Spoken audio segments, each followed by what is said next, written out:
Welcome, Legionnaires, to the Long Live the Legion podcast, where we talk about the Legion of Superheroes comic book team and break subjects down so that whether you're just out of the Legion Academy or you're a longtime veteran with your own flight ring, you get to know the team a little bit better. I'm your co-host, Jim. And I'm your co-host, Jay. And welcome to episode 28. What do we have on the mission monitor board for today's episode, Jay? We have the most interesting person in the galaxy on today's episode. We have Chameleon Boy, or Chameleon, Reep Daggle, son of RJ Brand in most of the continuity, one of the few Legionnaires who I think has been in every incarnation, has always been there, and one of the most important members of the team, in my opinion. I would agree with that. He is not a founding member, but a fairly, one of the longer serving members. And also he is kind of their spy master, I think is a good way to put it, as the leader of the Espionage Squad. Yeah, he's Legionnaire number 6, I think, was what my research said. I know that, especially back in the Silver Age, the characters just sort of showed up. He first shows up in August 1960, Action Comics 267. We mentioned this a long time ago when we talked about like writers and artists who don't get enough credit. He was created by Jerry Siegel and Jim Mooney. He's first got the great shoulder pads back in the Silver Age, and that just continued. He was really it's kind of funny that he was really the only alien-looking Legionnaire right from the beginning, and that was kind of true.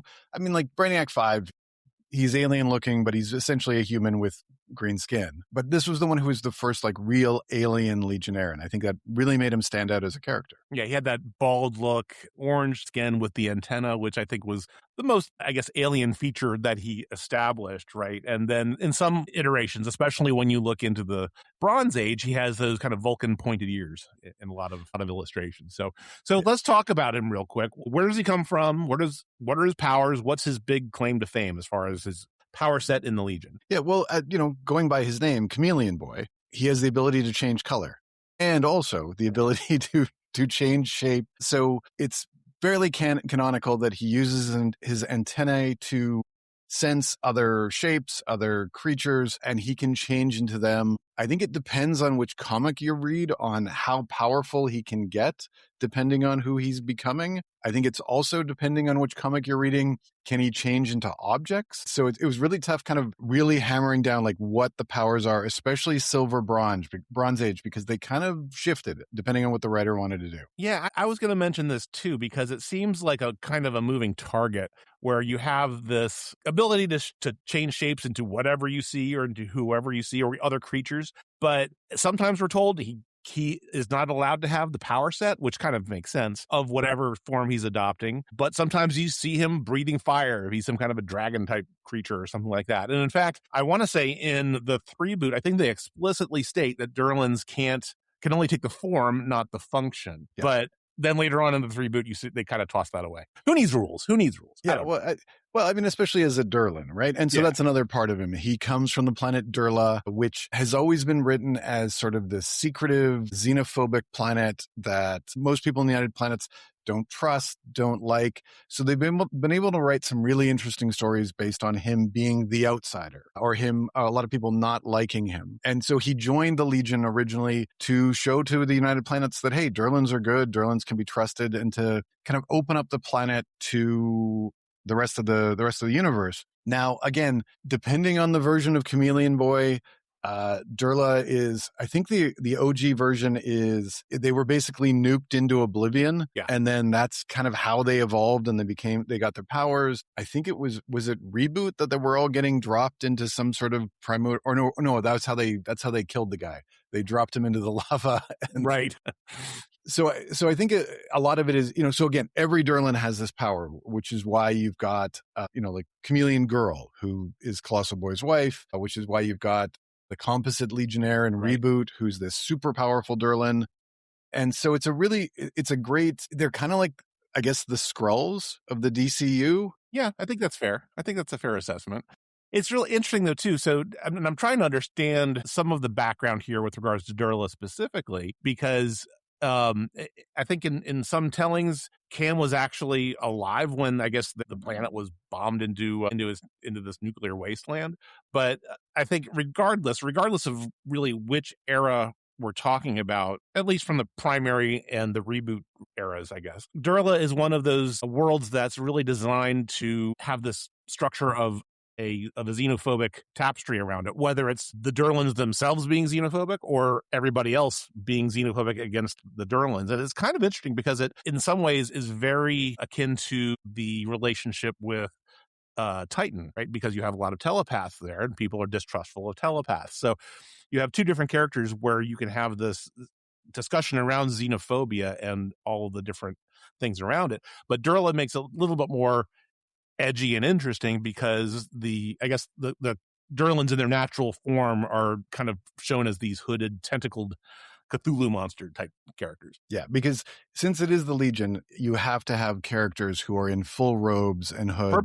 Purple robes. Yes, it's just a standard. So, that was, I think that was a Levitz Giffen introduction to the whole lore. I don't think they were drawn that way originally, but yeah, I mean, they had a lot of fun with the Durlan, like using the Durlans, especially as representatives of a lot of different sort of modern ideas. But like you just said, like playing on those xenophobic storylines and having, showing the world kind of mistrusting them. I mean, the fact, I know it's the Eclipso project, they actually reveal that the SPs have a Durlan scanner. So they scan everybody and they're like, we can tell who the Durlans are. So like They're distrusted enough that the universal police have basically said, we need to be able to identify them in a group because we don't know what they're going to look like. Yeah, I mean, it's a really interesting race. We're going to talk way more about this because we do have an alien races in the 31st century episode coming up in the near future. So let's just get back to Cham, get back to Reep.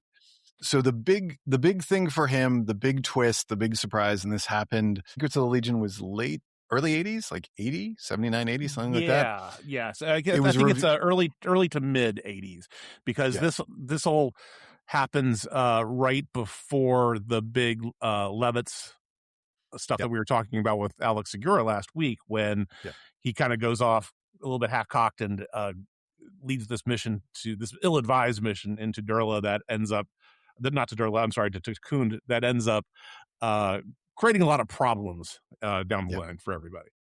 Yeah, and so the big reveal that happens there is that RJ Brand, the Legion's longtime financier and supporter, is actually Reep's dad. Spoilers! Oh my God, I didn't know that. And so we get this big moment because the story had always been like Reep was, orphaned and abandoned on Durla. He was raised by his aunt. Mm-hmm. Aunt. We'll go with aunt. Sure. Again, potato. Exactly. Jim, I don't know. Here's another thing that I found out in the research. It's on Wikipedia, and I have no memory of this ever being revealed, is that he actually had a twin brother. Have you ever heard this before? I want to say that I remember reading it. It obviously didn't make that much of an impression on me because I saw the same thing. I'm like, what the hell is this? So anyway. Yeah, so apparently Reep had a twin brother, Ligd, who he killed in a battle to the death before he left Durla. And I say this as somebody who's read like 5 years later multiple times, and that's when I think this got revealed. And I even went back to look at the issue that Wikipedia referenced on this, and I have no memory of this. So longtime Legion fans, if you can point me in the direction, I'm really thinking this is probably in one of those role-playing game modules where they explain Cam's background and it never got into a comic. But I could be wrong. I could have just missed it, which is entirely possible. And I was remiss in my duties because I was just mainly focusing on the Who's Who stuff. I didn't even bother pulling out the Mayfair Games booklet. Yeah, neither did I. So that's another later episode. This is all promotion just to keep you guys coming back.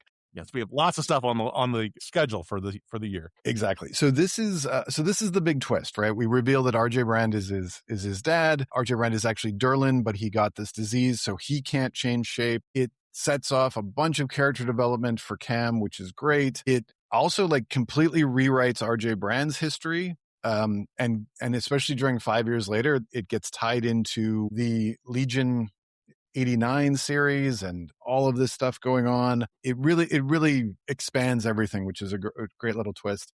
And then, of course, in 5 years later, Reep takes over his dad's company because RJ Brand leaves. And then that's why that was my joke in the beginning, the most interesting man in the universe, because he becomes this super rich, like what do they say for Brand? Like quintillionaire or something like that. But does he drink Dos Equis beer? That's my question. So.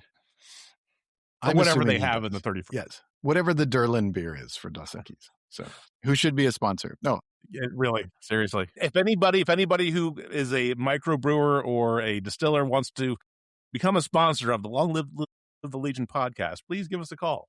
We are happy to oblige. Yes, it's we will have no sadness if that is the if on every episode we're like, drink. What would we? I'm trying to think, like, there's a great Silver Ale. I'm going to give a little promotion. There's a great San Diego beer company that has a 391 beer, which was Tony Gwynn's highest batting average. I'm a big San Diego Padres fan, which is why I know this minutia. And all I'm thinking is like, okay, so if you were a microbrewery and you wanted to do superhero related beers, like, would That's it be kind like of a neat idea? Yeah, like the Fortress of Solitude gin, or the Yeah, we have a ton of microbrews in my town, so I'm like, maybe I should make some and calls. actually, wouldn't it? No, it would be the Fortress of Solitude frozen vodka, wouldn't it? That's what it's got to be. That right? would be the distiller. Yeah, we have distillers too. We have a lot of those. So. There you go. I like Free it. ideas that I'm just handing out. Right. Okay, so we get to that, and then when they reboot Cham, he loses the boy part. He just gets called Chameleon. Well, let's rewind just a little bit. Sorry. So so you get 5 years later, but then you also get the batch SW6. And then what happens there is, so the little baby chameleon that is hatched from the SW6 group gets untimely killed by some kind of explosion that happens in the course of the 5 years later story. And I think it's in the Terra Mosaic story, if I'm not mistaken. Yeah. And then, so as a result, you fast forward and the Legionnaires kind of become their own little team. And the older Reep Daggle becomes the mentor for this team. And that's kind of how that moves forward until we get to the reboot. So just want to make sure we covered that, because there was this extra Chameleon Boy, but then I don't know why they decided to kill him off. Who knows? There was a lot of I think I do know why. What's your theory? The plan was in place that Cham was going to be the mentor for the Legionnaires, and they didn't want two Chameleon Boys. Like, I think that was planned out beforehand. I'm guessing. This is entirely a guess, but like, I know why they killed Karate Kid, just because Keith Giffen wants to kill Karate Kid every chance he gets. But I think in this case, I think they already had those plans in place that Cham was going to stay and run the Legionnaires, and also got de-aged by about 20 years when he joined that easy team. When you're a shapeshifter, though, right? You can make yourself look. Yeah, you never age. So it's all good. Right. Yeah, sorry, I missed that, but then I tend to skip over all of those parts of it. Yes, I just want to make sure we addressed it. But yeah, and then in the reboot, he comes in, and so they change RJ Brand's identity into, and we'll probably talk about this when we talk about RJ Brand and or the reboot in general. RJ Brand is no longer a Durlan. They kind of throw breadcrumbs out there that he actually might be a Martian. So therefore, he can't be Cham's father anymore. So, but he is, or Cham, that is the son of a high-level religious figure on Durla, so something akin to the Pope. So he's a person of stature in that society, but he is the Legion draftee for Durla.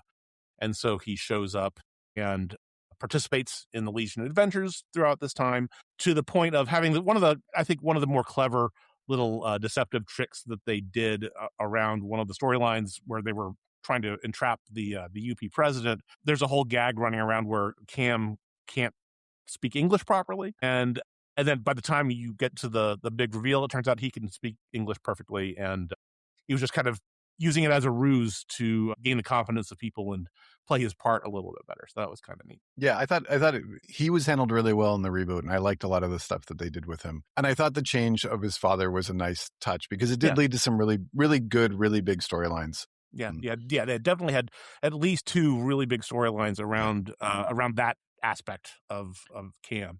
And then there's the great moment where Saturn Girl goes into his mind, and we get a lot more of like how Durlan minds work and how they.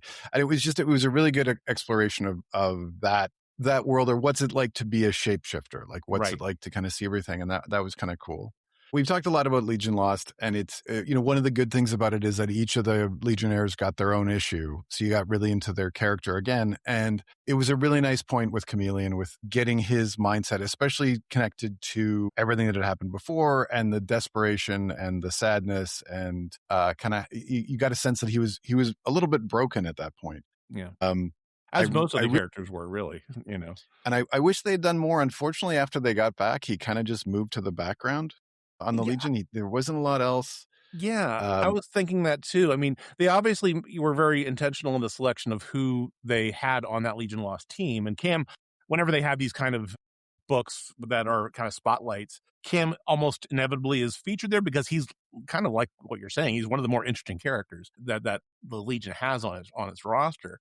But yeah, once they came back and we're back in the actual main Legion title again, it was he kind of didn't really do a whole heck of a lot. yeah, it kind of I kind of got the sense, and again, I'm reading into this that I mean we've joked about this before that it was very obvious who Abnett and Lanning's favorites were, Yeah, and I got the sense that maybe they felt like we gave him enough airtime on Legion Lost, and we can move him to the background because we'd rather have fun with this character or this character. We'd rather focus on these things. right.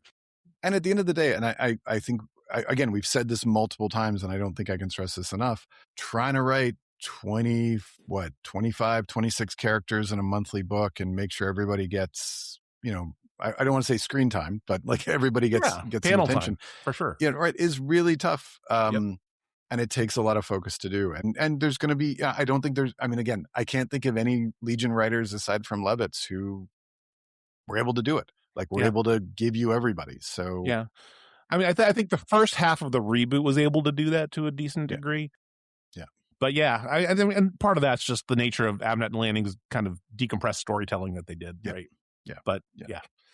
So then we get to Three Boot, where we get rebooted, a new version, and they make some big changes to Chameleon. Again, he's still Chameleon. Barry Kitson does a really interesting redesign, and we'll talk about that a little bit more later. They make him androgynous, so there's no more like he's not wanting to date this. He ends up, can we say, dating a bird?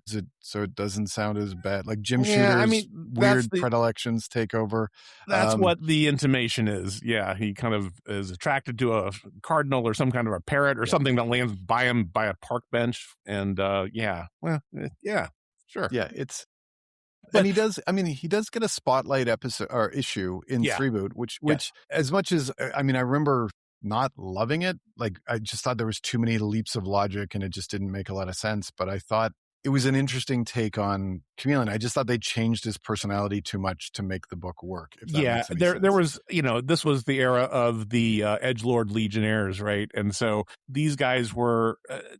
Cam was kind of an interesting character just because he was very much the outsider in this particular iteration, and he was always trying to do things to fit in, and those actions inevitably pissed off the other Legionnaires for whatever reason. And so there was always this kind of gag of him being, not really gelling with his teammates, which maybe that's why he sought the affections of a lonely bird in the park. Who knows? It was definitely a choice for sure. Yeah, I think it was. I always got the sense from this, like after the reread, that Cam in Three Boot was the one who was acting the most like a Silver Age, Bronze Age Legionnaire.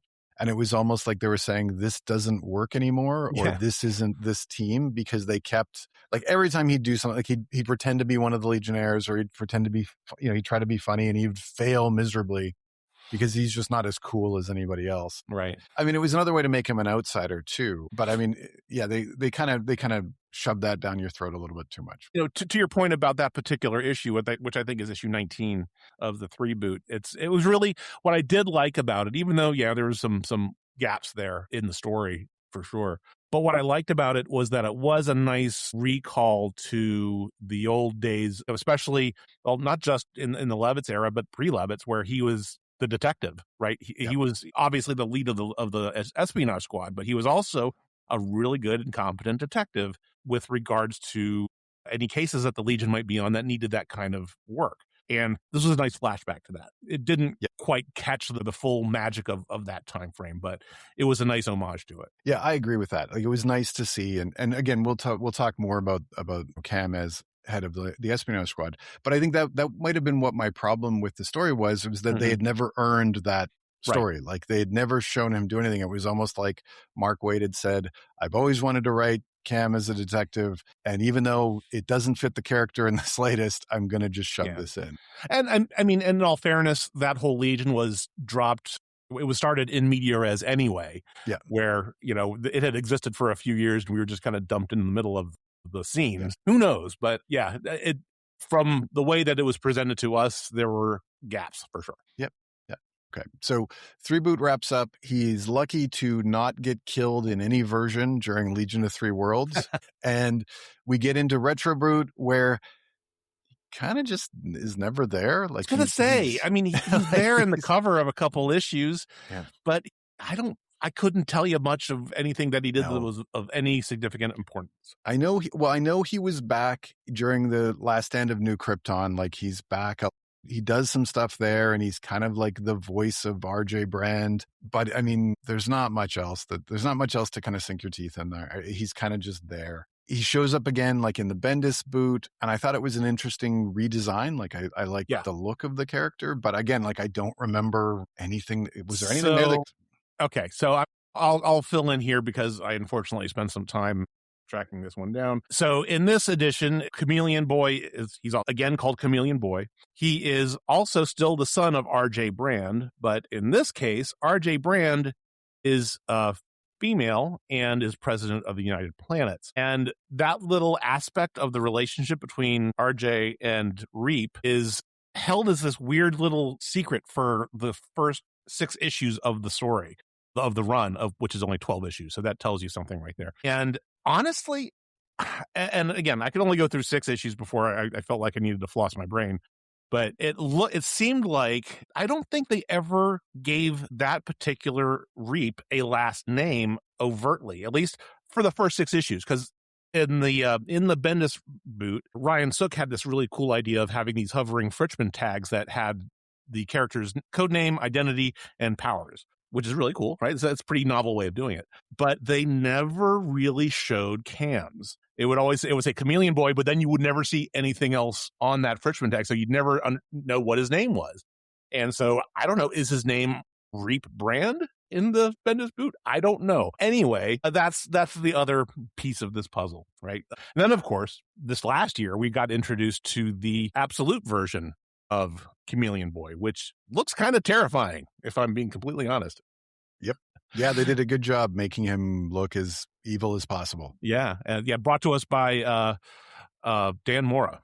Good job there, Dan. Yeah, it's a really good, like, it still looks enough like Reep that you know who the character is, and he's changing into creatures that should scare the pants off you, and it's and the moment where he becomes Cosmic Boy and then uses that as a way to kind of get in and destroy.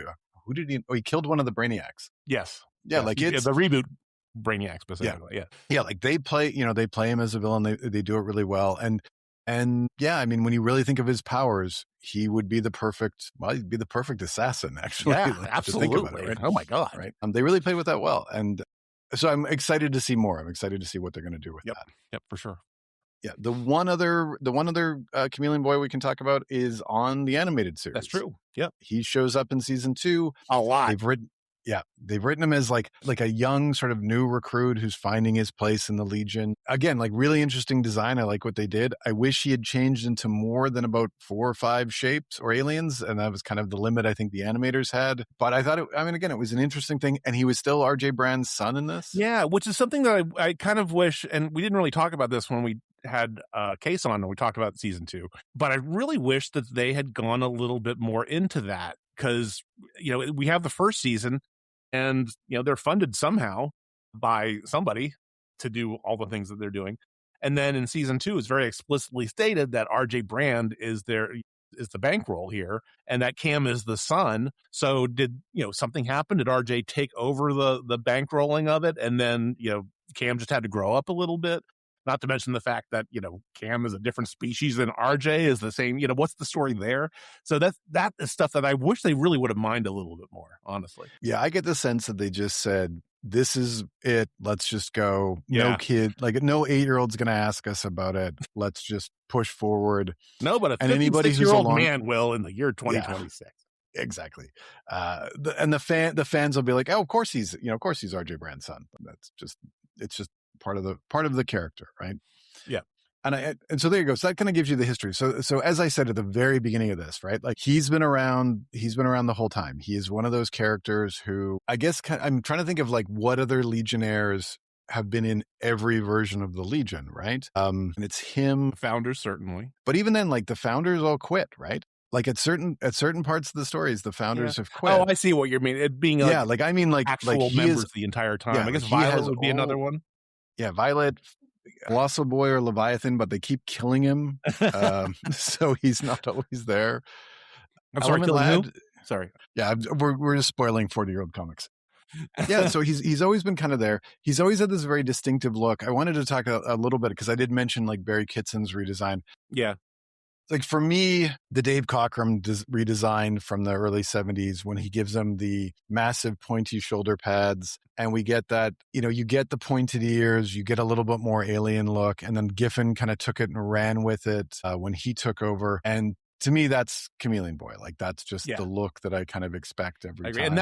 And that's the look that they used when they did the Star Trek and the Legion book that the Moy brothers illustrated. And they absolutely took the 70s version of that character. Yeah. And it's just I think it's just a strong design. But again, I mean, us saying Dave Cockrum designed a good Legion costume is, like saying the sky is blue. Yeah, exactly. So it was a good look. And that's why I will call out the Barry Kitson redesign, because he did enough to make him look different, make him look a little bit more alien, had a little bit more fun with it. I really liked what he brought because he made him distinct enough from the rest of the characters. So that was a nice twist on that. Yeah, well, describe how he was a little bit different. Well, so I think the biggest one, he got rid of the antenna and he changed the eyes as well. Yes. So the eyes changed, so they weren't human eyes. So they did both those. Coloring stays the same and the costume kind of still looks similar enough that it looks, I think it was a little bit more Silver Agey Chameleon Boy. Yeah, it's funny because it had, in some ways it was Silver Agey, in some ways it had kind of a reboot feel to it because it had kind of like a white stripe down the middle. But yeah, and it had the logo of the blocks, I guess, in the middle of the chest as well. Yeah, but it was good to have. I mean, I always it's the same reason why I kind of like the animated series redesign is like anytime they make him look more alien, I'm behind that. Like just give us, let him stand out a little bit more. So he's a little bit more dynamic on the page. Like you don't want him to just look like I mean, it's kind of funny that I say that, but then like the Cockrum version is essentially just humanoid, but with ears and an antenna.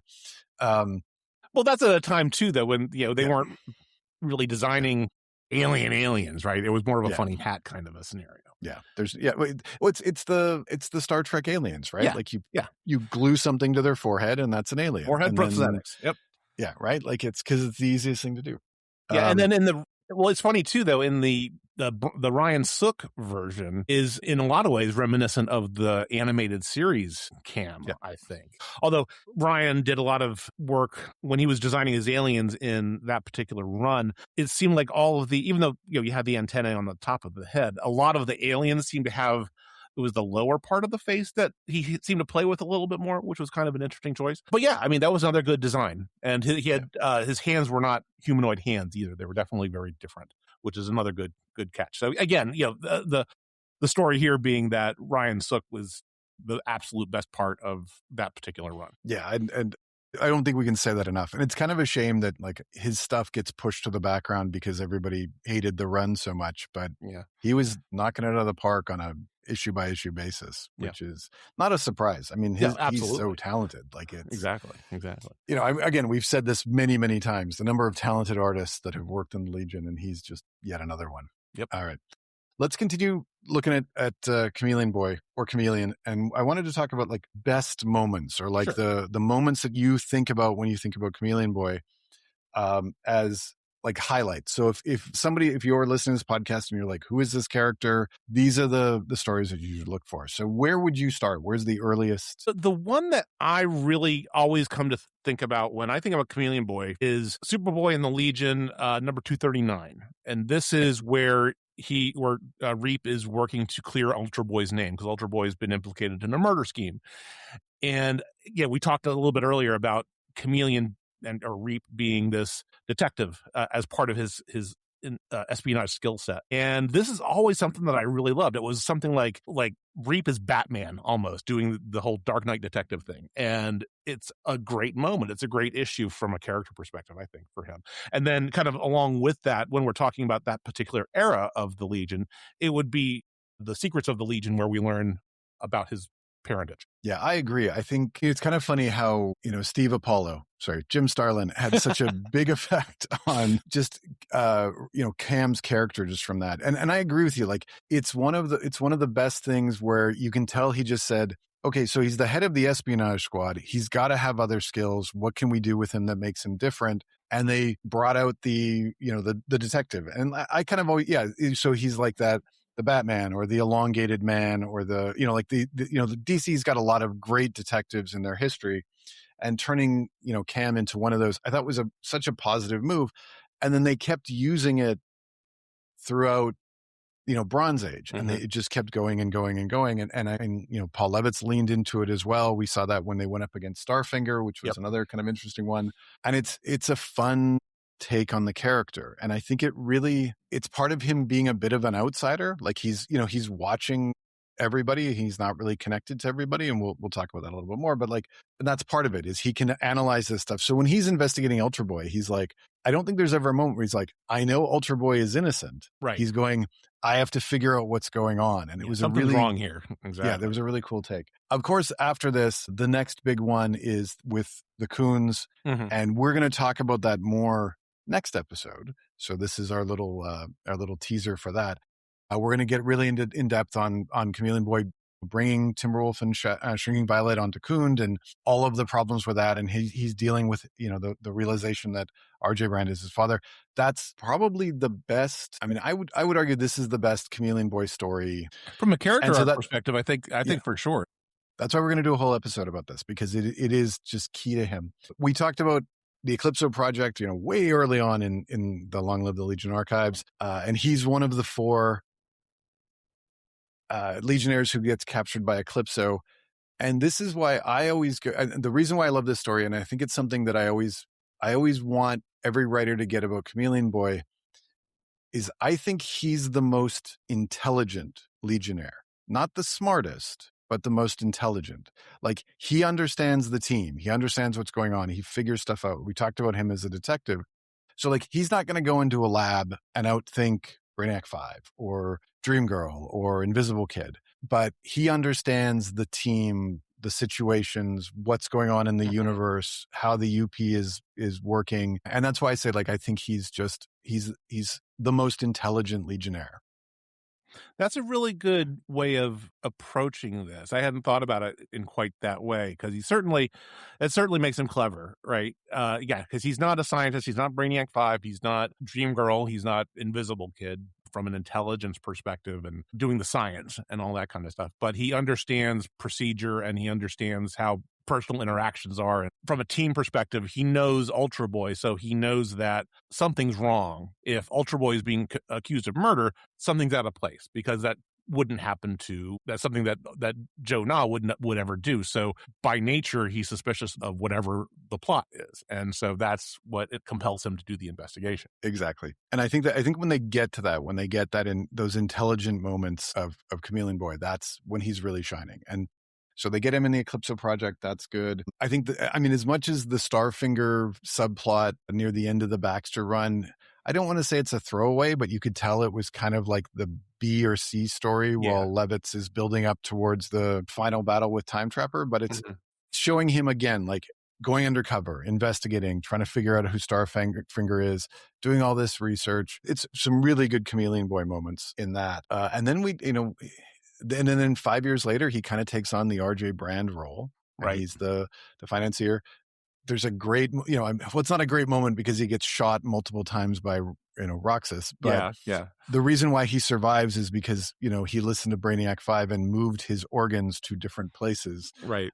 It's a nice little touch for him. I thought, in a lot of cases with the series, with 5 years later, they didn't let Chameleon Boy do what he could have done in that. I think he kind of got moved to the background a little bit too much, even as mentor to the Legionnaires. Yeah. I thought they kind of missed a lot of that, but there's some good little moments in this series with him. There's also some bad, creepy moments, but that's 5 years later.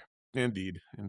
Okay, so for Reboot, what would you say are sort of the highlights for? Well, to me, the main highlight is really that moment we talked about before. It's from Legion of Superheroes, Volume 4, number 80, where the plot against President Chu of the United Planets is laid bare and revealed, and that's where Cham comes out and says, "Oh yeah, I can speak perfect English, and do you think I wouldn't understand anything going around me?" So it shows that Cham plays a long game, right? He sees that people are treating him a certain way because of his verbal deficiencies or perceived verbal deficiencies, and so he uses it to his advantage, and ends up helping to overthrow the president of the United Planets, which is kind of cool.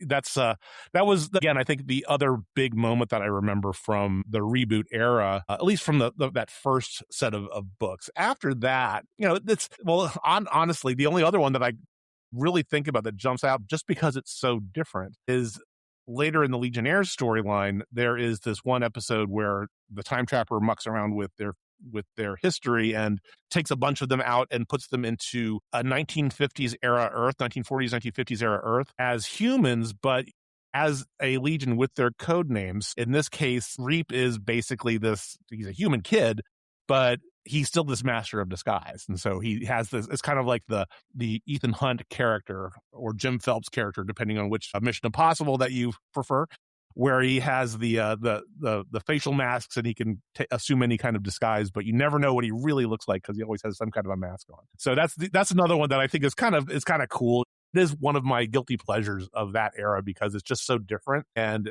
it's just kind of neat, I think. That's the one where that's the tribute to Kurt Swan. Yes. Issue, right? Yeah. Yep. Yeah. I remember, I'm glad you brought it up. I mean, I wasn't as big of a fan of it as you were, but it was just a really nice, having Kurt Swan as a character in a Legion book is kind of paying tribute from, that was a nice touch. But, yeah. I just like I like these kind of Elseworld type scenarios where you take the Legionnaires and put them in a different scenario in a different way. And that was kind of a very unique twist that I hadn't really seen before. So I thought that was neat. Yeah.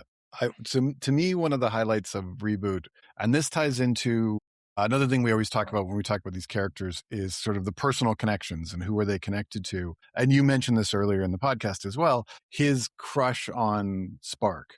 Well, actually, I don't think I mentioned it yet.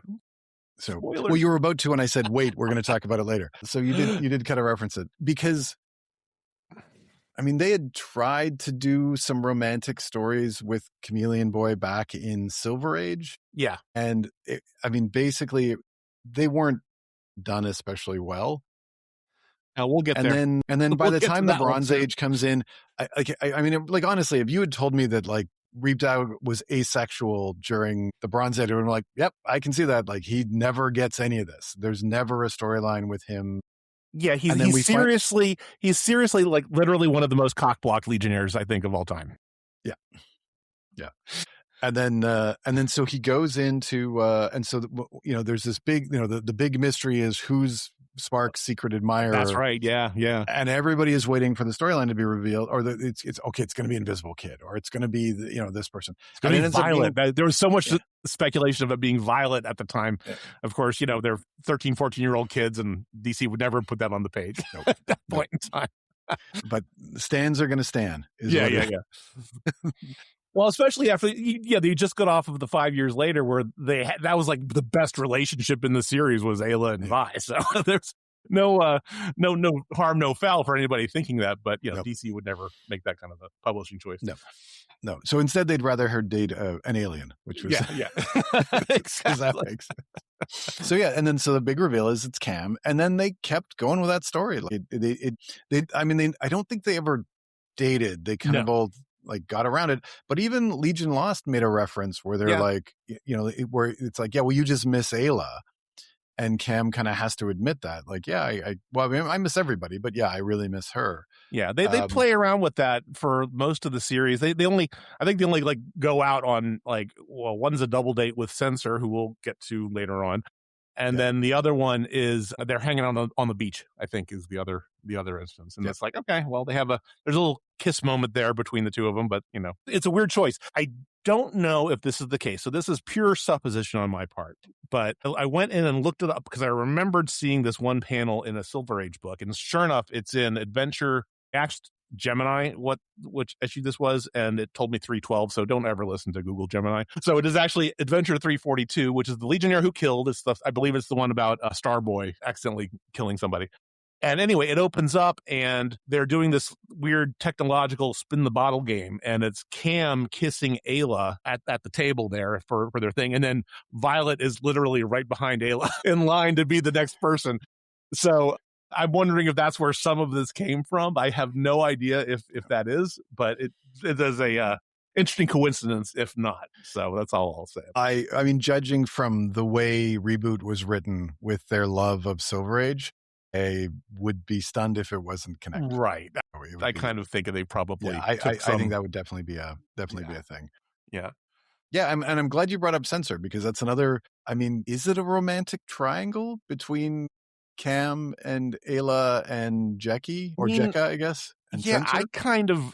I always read it as such, just because I know, even though they kind of bend themselves in knots to go out of the way to say with Jekka and Reep that, oh, we're only really good friends, but they're shown, holding hands, even though she has a Waldo on for her hands, but since she's a snake. But yeah, it's the way it's written is very interesting, just because there seemed to be a lot better chemistry on the page between Reep and Jekka versus any that Reep ever had with Ayla. There was some, but I was like, okay, I just don't see it. They were always too busy to do anything together anyway. So who knows? It's one of those mysteries that will never be solved. I would make that argument that if you could make one statement about relationships in Reboot in the post-Zero Hour Legion, it's that the relationships that I think they thought they were writing, they were failing at on almost every level, and the relationships they didn't think they were writing, those were the ones that were working. Yeah, right. Like the Ultra Boy Phantom Girl or Apparition relationship was horribly written. I know, like, reading this, and I know a lot of people have disagreed with me online, like, I always got the sense that there was better chemistry between Saturn Girl and Cosmic Boy than anything Saturn Girl had with Livewire. Yeah, I would agree with you. And then with this as well, like, they wrote a really good relationship between Reep and Censor. And I think, I mean, I know as a reader, I was like, this is the relationship. Like, forget about Ayla. Like, I mean, just go in this way and like, who are you going to upset? Like, what's the downside of this? Right. And I think it would have been a hilarious, I mean, again, they never would have let this on the page, but if somebody goes into Censor's room and there's two snakes because Chameleon, because Reep's changed into a snake to hang out with her. Yeah. Like, why not? Like, why not do that? Seriously. Because he can. Yeah. And then you can have the whole family issue, like, with her dad not approving of this, and like, you could have basically just stolen all the old Karate Kid stories. Yeah. I mean, why not? Yeah, like, why not have some fun with that? But it just seemed like that was always kind of one of their big flaws, was like, no, we're writing this great couple, and you're like, you're really not. That's a really great point. We'll probably talk about this in a few weeks when we talk about Colossal Boy. But yeah, they did the same thing where they were trying to have this thing with this love triangle with him and Violet and Kinetics. And in the end, it's the Kinetics and Violet relationship, even though, of course, it's nothing ever than platonic on the page. That was one of the best relationships in the whole reboot. It's it's, come on, what are you guys doing here? So yeah, some of the forced stuff just did not work. Unforced, more organic stuff worked really well. Yeah, and since you've brought him up, and as we're talking about characters who are connected to Chameleon Boy, Colossal Boy has to be in that. Not Leviathan, but like Colossal Boy in the old run, Silver Age, Bronze Age, and it was one of the best friendships of Legion characters. Well, I mean, Colossal Boy gave him his name. Yeah, he was the one, because they joined at the same time. Yeah, they joined at the same time. Exactly right. I think I was reading, I think it's in the Who's Who, or maybe it was the Legion of Super Bloggers, which is a great site if you're a Legion fan and you haven't seen this yet. One of these sites that mentions that I think the only reason that they gave Cham the higher order in seniority is just because of the alphabetized name. Yep. Right. So Cham comes. That's exactly what it was. Yeah, I read the same thing. I think it was Legion of Super Bloggers. Yeah. And it was, and so they joined together, they stay buddies all together. I kind of would argue they were both written as sort of outsiders together as well. Like, if you go back and read those Silver Age, like, there's big like separations between a lot of these characters, right? And you could tell, like, there's the Superboy Club that's like Ultra Boy and Mon-El, and then there's kind of like the other guys, right? And so you've got like Colossal Boy, and I'd put Matter Eater Lad into this category, and Chameleon Boy, where they're not they're not directly connected to Superboy, so they kind of get moved a little bit to the background. And I think in some cases, the writers didn't know what to do with them in a lot of cases. And then in the case of both Colossal Boy and Matter Eater Lad, they end up with crushes on Shrinking Violet. Yeah. And get rejected. Exactly. Well, I mean, but it's a great point that, and this is something we've talked about before on the podcast, where the Legion is rife with cliques, right? So you have the Superboy clique or the superpowers, the heavy hitters clique, if you want to call it that, which is those guys and their girlfriends. The Espionage Squad itself was their own clique, honestly, to a degree. And then, like you said, there's kind of like the other guys that kind of fall into this nebulous category.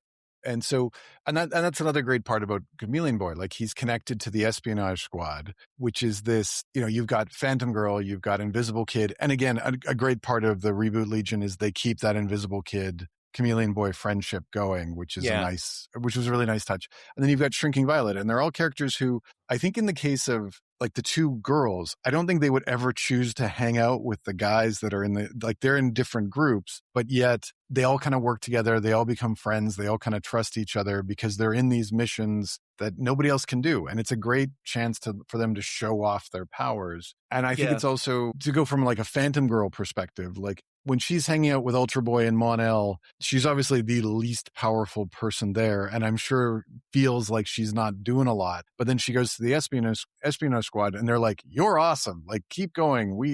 Or take charge. And she gets to do a lot more. Yeah. So it's a really cool relationship with them as well for Cham. Mm-hmm. No, for sure. Although I think they definitely have less tight bonds in that squad versus the other clique. Right? Oh, no, definitely. Yeah. It's but it's still a nice way for them to communicate with you. Like, it's just again, like, I think a lot of times the best Legion stories are when characters who don't normally hang out together are forced to hang out together or forced to do stuff. And then that you get a little bit more drama and you get a little bit more, what's the word, stress, I guess. Yeah. No, I get you. I mean, not to send us too far afield from Chameleon Boy, but I remember I think it's probably in the Baxter era, there's some interesting, I guess, tense moments between Violet and Tinya that you could tell they don't like to hang around each other, honestly. You know what I mean? Well, but they have to, and they do work together. So yeah. Well, especially by the Baxter era, like, because that's post Shrinking Violet getting captured, right? So she now has great contempt for any woman who she thinks is like just sliding through or has had it easy. And yeah, I mean, and we talked about this, on last episode, like Phantom Girl and Shadow Last not wanting to be around Timberwolf, or like all of these little, of little clicks. But I'd kind of say like one thing about, especially like old version of Cham, like the original version, I don't know if there's anybody who doesn't like him. Like, I think they're all good being around him. Yeah. But yeah, I don't know if they'd choose, like, I don't know if they're calling him up going, hey, let's go. Like, he's not playing D&D with anybody. He's not, he's not the person you're hanging out with, because he's still kind of that outsider. Like, although, well, in the reboot, he definitely seemed to have a much better relationship with Invisible Kid, with Lyle, right? Just because, Lyle spoke Durlan, so they were able to kind of at least fundamentally communicate. And then I think that relationship just kind of continued, even though it may not have been as spelled out as things went. I got to be honest, in a reread, I still don't understand how a human from Earth knows how to speak Durlan, like how that opportunity would come. But, well, he was a spy. Remember, Lyle was a spy. So that's right. Sorry. Because that's right. Because he was the it's not Mary Sue, it's the Gary Stu.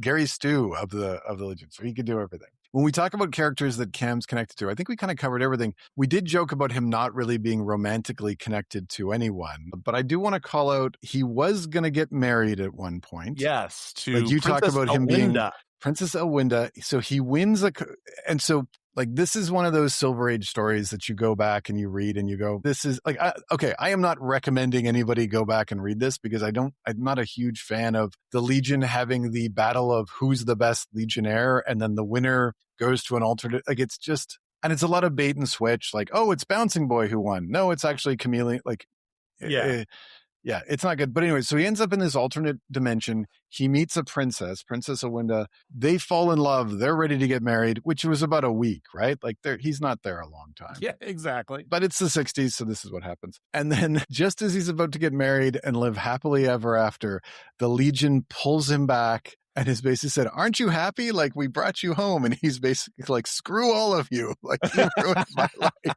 Yeah. I just went and looked. So I wanted to see who was cock blocking him. And it was Superboy and Brainiac 5 and the Starboy. And let's see. Oh, Duo Damsel's there. So yeah, all these people suck. Yeah. Like, just you all, like, yeah, I can't imagine my response. Like, can you send me back? Nope. And I hate all of you. Like, go away.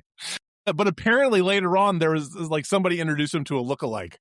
Yeah. So Princess Projectra introduces him to this heiress named Janice Warren, who apparently looks exactly like Awinda. And again, these are the stories where you just know the writers are like, nobody cares. Let's just shove all this out. Like, well, somebody cared because somebody was pissed off enough about the Awinda situation that they had to hook him up with somebody from this reality or his reality that was. But that was an identical twin, basically. Yeah, he gets his little bit of happiness, but then she's gone. She disappears again. Like, and that's never to be spoken of again. And then I know he ended up like in the 70s. He ended up, there was a diplomat, like a UP diplomat that that it's really funny because I remember reading those going like, oh, here's just this woman that he's talking to. But then people are like, no, he's dating her and it's a relationship. And I was like, oh, that's right. The 70s where if a guy and girl talked for like 3 panels, they were immediately in love. It's a swinging 70s, man. And I was like, okay, cool. Yeah. And then he kind of just nothing for. He was married to his work. Yes.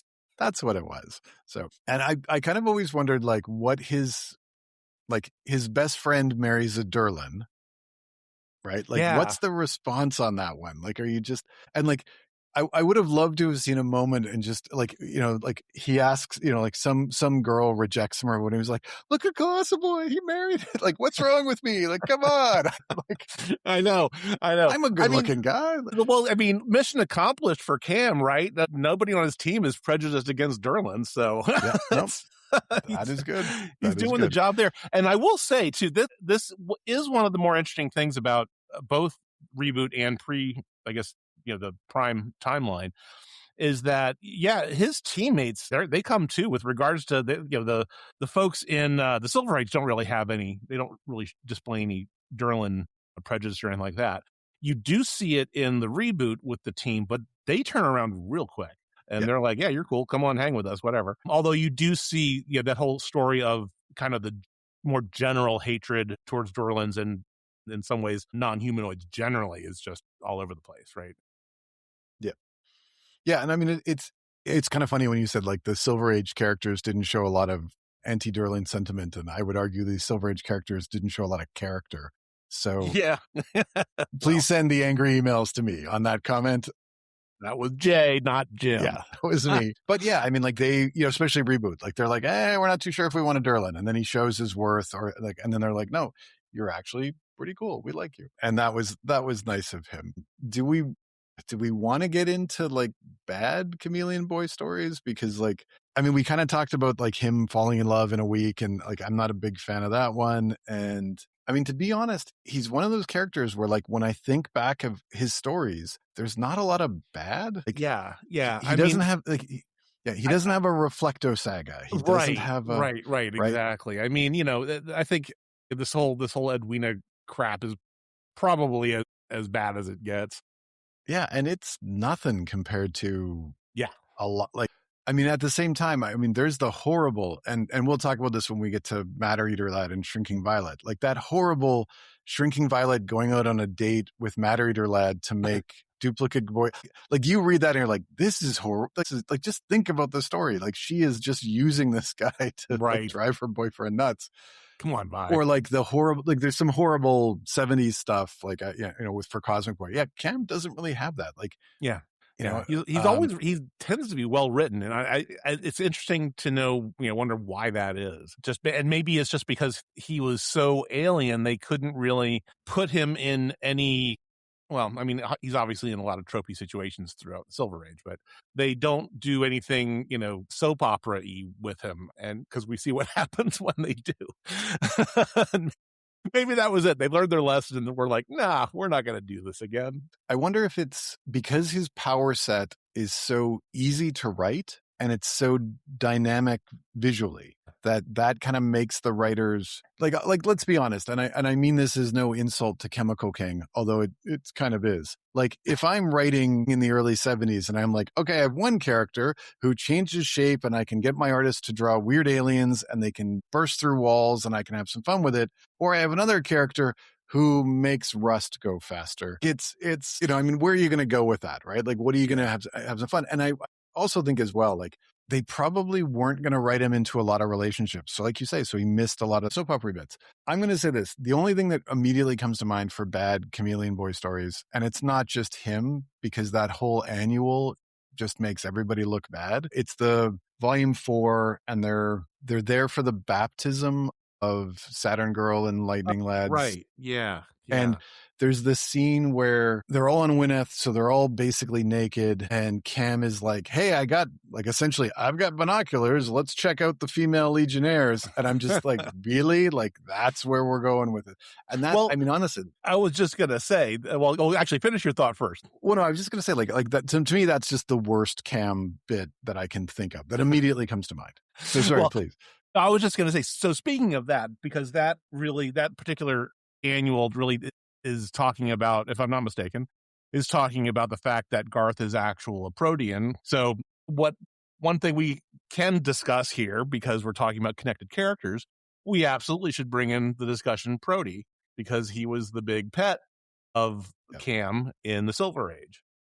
Yes. And, I guess it's notoriously Prody 1 sacrificed himself for Garth to bring him back to life. And then if you listen to the whole 5 years later storyline, then Garth actually is Prody. He has the soul of Prody, I guess we should say. And then he had a second, I guess Prody 2 is the second one that Cham had after that, who was also a member of the Super Pets. Yeah, no, that's a good point. And I always, it's kind of funny. I always forget to talk about Prody.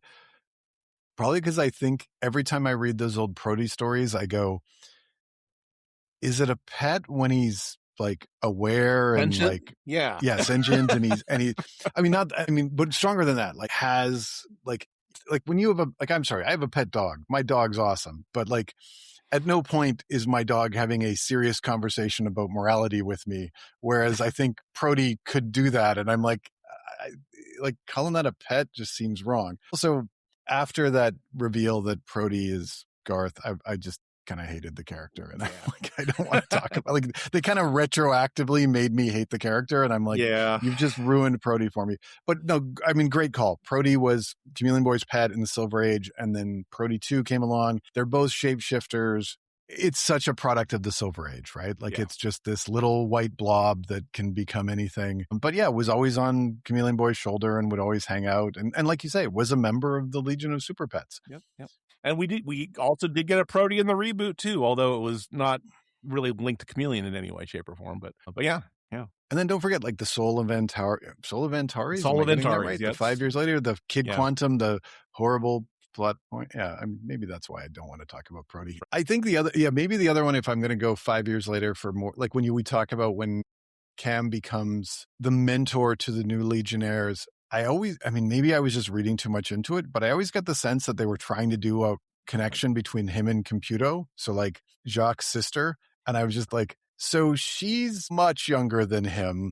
Much younger. And this is not, no, please. But then again, by that point in time, and 5 years later, I got the sense that the writers just said, they're not in their 40s anymore. They're back to like 25 and like screw everything. And like they didn't care.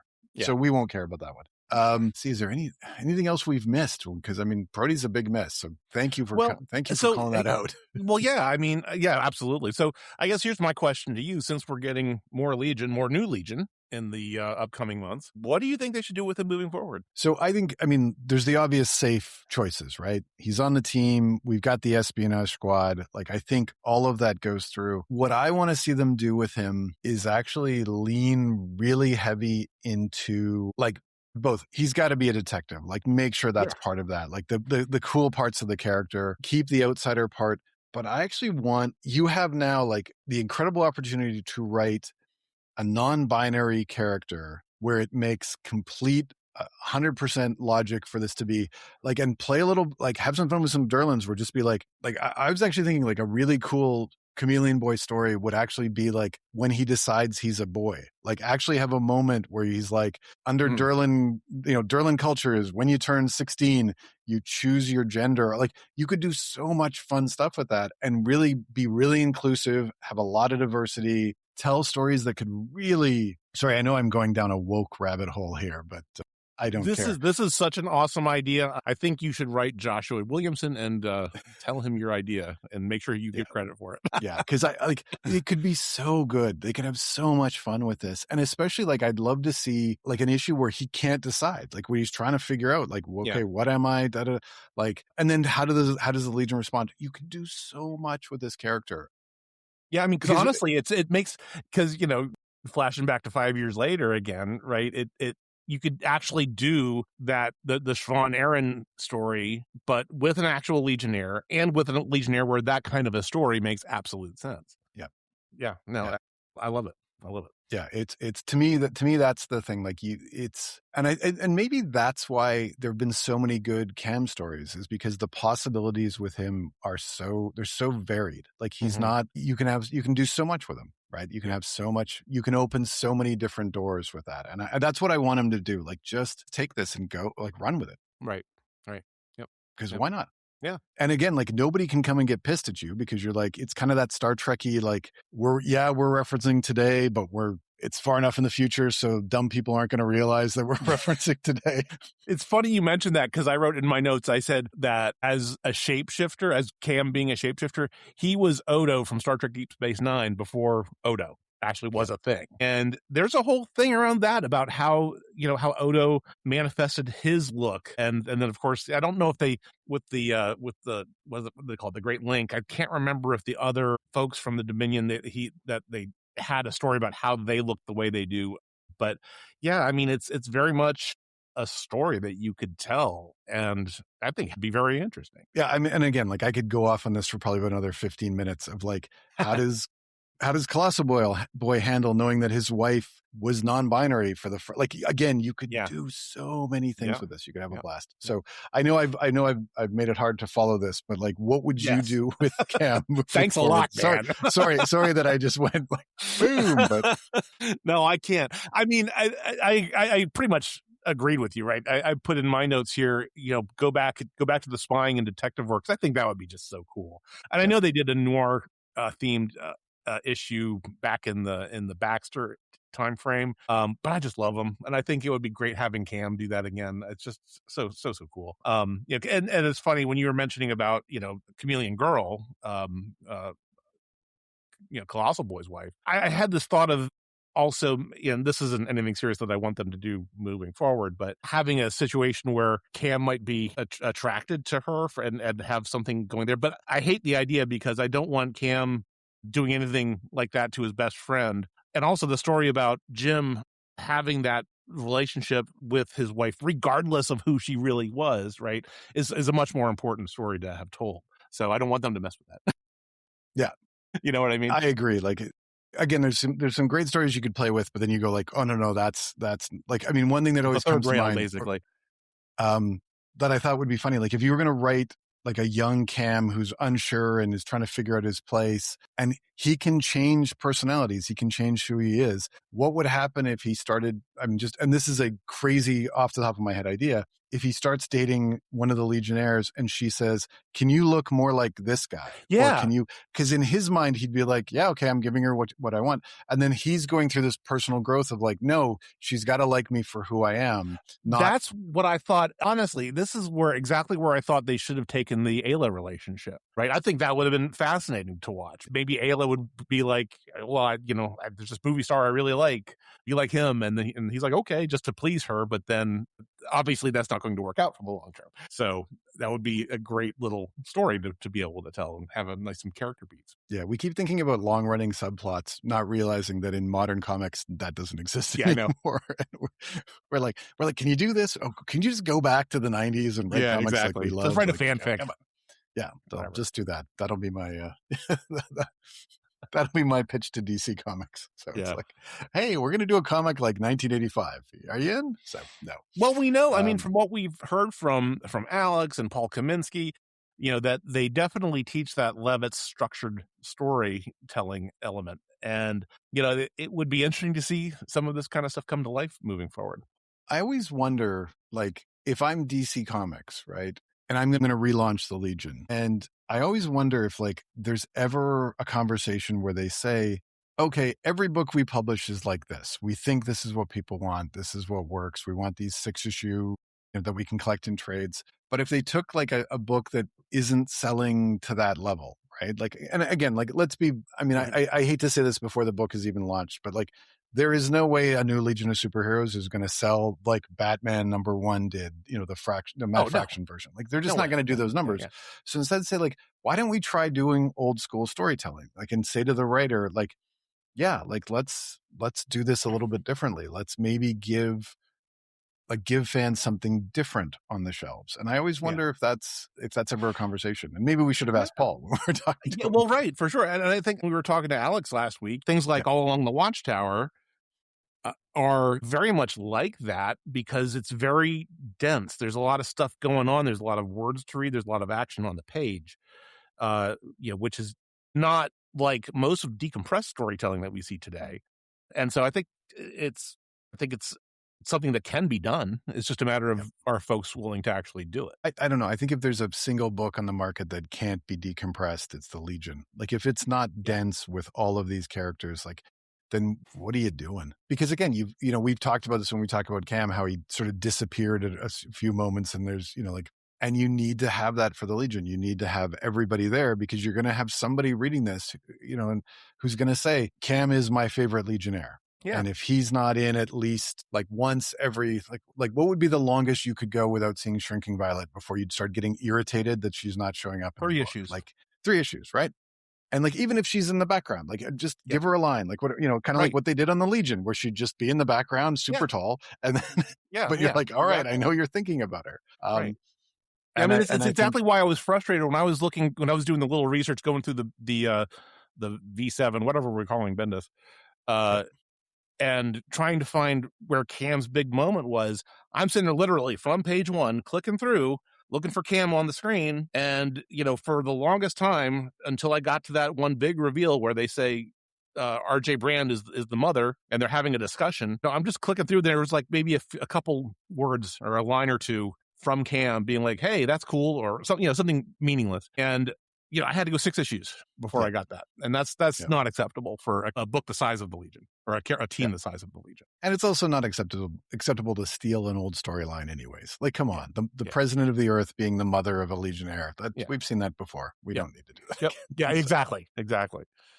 So, all right. I think we're close to closing up or shutting down the monitor board. So is there anything else that we've missed? Anything else that I think that we need to talk about? I don't think so, because we've even pulled stuff out that wasn't even in my notes. So I think we're good. So exactly. So all I can say is this, just to kind of cap all of this, I'm probably a little bit more animated talking about Chameleon Boy than I am about some other Legionnaires, because he is genuinely one of my favorites. And I love when he shows up. Him showing up on season 2 of the animated series. I mean, as an old man sitting there watching a show for children, I'm like, woohoo! Like, this is great. You were the Leonardo DiCaprio meme where he's like sits up in the couch and points at the TV. That was you. Exactly. That was me.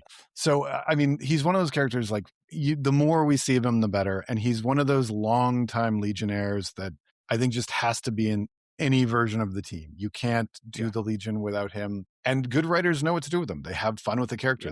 They really bring it out. And that's why we've said, like, we can't think a lot of bad stuff, and there's a lot of really good stuff. And next week, shapeshifters are always cool. Always cool. Yeah, I agree. I'm trying to think of a bad shapeshifter. Well, I mean, evil. There's evil ones, but yeah. No. But I mean, like, bad stories, like The Thing. That's one of the best shapeshifter horror movies of all time. Yeah, and exactly. I can't disagree. Shapeshifters are always awesome. Anything else you want to say to cap off our thoughts on Chameleon Boy? I can only echo what you just really eloquently said. I mean, he's a core member. He's an iconic member because of his power set, because of the fact that he's their shapeshifter. And there's just so much stuff that's really cool that you can do with him. Everything from spy stories to noir stories to just being part of the group as part of a beat 'em up where he turns into a big creature and starts, hammering away at people. It's, there's all kinds of cool stuff. And he's absolutely one of the coolest characters on the Legion, for sure. That's a great way of putting it. I'm just going to say this before we wrap up. I mean, I've alluded to this a few times, and I'm just going to say this again. We have a hell of a year coming in 2026. We have stuff planned out. So as a Legions fans, all I can say is be excited. A lot of good stuff is coming. One thing on a personal note, this episode actually represents our year anniversary. Which is crazy because it's not episode 25, which is weird. But but we remember we had a couple of extra episodes that kind of got slipped in every once in a while. So anyways, but this actually represents chronological, from on a timeline standpoint. It was about a year ago that we started this. Yes. It's been an awesome year. We've been having a blast. At least I've been having a blast. I hope you're feeling the same. Yes, I've been having an absolute blast. Yeah. And it's honestly, it's been great, interacting with you guys on social media and on your emails, which are always great. We love you pointing out things that we missed, for one thing, because we're always going to be missing stuff because there's so much out there. And, we just love hearing from you because you're all awesome folks. And we really love your support over this last year. 100%. Yeah, I think that's been the best part about this is realizing how supportive and how friendly the Legion community is. I can't think of a jerk I've run into when we start talking about the Legion. Honestly, the worst is somebody has a take that I don't agree with, but it's okay, but you think Matter Eater Lad's the best Legionnaire? I disagree, but cool. And that's the worst conversation that I've had. Right. So it's awesome. We're going to have like I say, it's going to be a great 2026. I am excited about a ton of stuff that's coming down the pipe and what we're going to talk about. Please send in ideas, though, if there's something that you'd like to see an episode on, because we have changed episodes solely based on your feedback. Yes. All right. As the wrap up, Jim, where can everybody find you on the interwebs? All right. Well, I have my Legion Reviews website at jimboslegion.blogspot.com, where I try to post one new comic a week, somehow Legion related, and I swear I'm going to get back to it. I promise. Once I get rid of my workload of work and other comics that I have to read. So who knows? Anyway, the over under is when? What's the month over under for the betting people? I don't even want to try to guess because I will lose that bet. So you can find me personally if you want to hold me to account on this on Blue Sky at jimbofett.bsky.social, on Reddit at jimbofett87, and on Discord as jimbofett on the Legion Club. On the Legion Fan Club Discord, as well as the Certain Point of View Discord. How about you, Jay? So a lot of the same stuff. So on Discord, if you want to find us at either Certain POV or the Legion, or if you want to find me on Reddit, I go by the name Drake Burrows. If you want to find me on Blue Sky, it is at jmckernan.bsky.social. And every week, and I'm still writing them, which is, I'm not trying to hold this over Jim's head, but I am a little bit. Major props. Still writing my columns. We are right now into Retro Boot. I can't believe that I started this talking about the Paul Levitz run, and I'm to Retro Boot, which is amazing to me. You can find all those at longlivethelegion.blogspot.com. And if you want to reach out to us, the Long Live the Legion podcast, our email address is longlivethelegion2025@gmail.com. You can also find us on Blue Sky at longlivethelegion.bsky.social, or send us an email or find us on your podcatcher of choice and give us a 5-star rating while you're doing that. Maybe give us 2 5-star ratings. We love it. Yep. You can also find us on YouTube. And if you found us there, please subscribe and give us a good review or give us a high rating. Smash that like button. Exactly. We're also on Instagram, where we're posting shorts every time the episode comes out, and we've connected with a bunch of people there. We're still on Facebook, but I don't know if we're doing much there. But if you can find us on Facebook, find us. Yeah, we are on Instagram. We are at Long Live the Legion Podcast. There we go. Perfect. See, there you go. You know all of these, and I just blather, so it's all good. I had to look that one up. So I'm, Facebook, I'm a little bit, I feel like I got to take a shower after I'm on Facebook. Yeah. Anyway. Well, it's been a great chat about Cosmic Boy, about Chameleon Boy. Wow. And then we have, we'll be talking a little bit more about some of these Chameleon Boy stories next episode. And we'll be doing more character reviews and other things in the future here. So Until we catch you guys next time, we're going to shut off the mission monitor board and say, long live the Legion. Long live the Legion.